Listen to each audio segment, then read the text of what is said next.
என் இனிய உறவுகளே, இன்னும் எத்தனை நாட்கள் நாம் நிர்விசாரணமாக இருப்போம்? சிந்தித்து பாருங்கள். எனக்கு ஆசீர்வாதம் வேண்டும், எனக்கு விடுதலை வேண்டும், நான் ஆசீர்வாதமாக இருக்க வேண்டும், இப்படியே நீங்கள் காணப்படுகிறீர்களே. உணர்வடையுங்கள், வஞ்சிக்கப்படாதபடிக்கு எச்சரிக்கையாக இருங்கள்.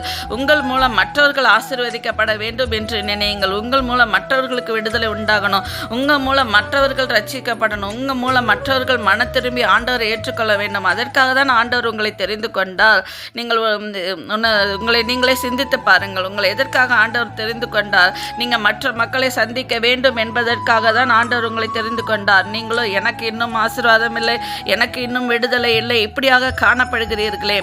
இதை கொண்டு தான் சாத்தான் உங்களை வஞ்சிக்கிறான். வஞ்சிக்கப்படாதபடிக்கு மனம் திரும்புங்கள் சகோதர சகோதரிகளே. உங்களை ஆண்டவர் இந்த உலகத்திற்கு வெளிச்சமாக உங்களை தெரிந்து கொண்டிருக்கிறார். ஒரு வீட்டிற்கு அல்ல, ஒரு தெருவுக்கு அல்ல, ஒரு ஏரியாவுக்கு அல்ல, இந்த உலகத்திற்கே வெளிச்சமாக உங்களை சாட்சியாக இந்த தேசத்தில் அசைவுகளை உண்டாக்கும்படியாக உங்களை கொண்டு வல்லமைகளை அற்புதங்களை அதிசயங்களை செய்யும்படியாக ஆண்டவர் உங்கள் மேல் நோக்கமாக இருக்கிறார். அதை நீங்கள் தெரிந்து கொண்டு மனம் மாறுவீர்களா சகோதர சகோதரிகளே?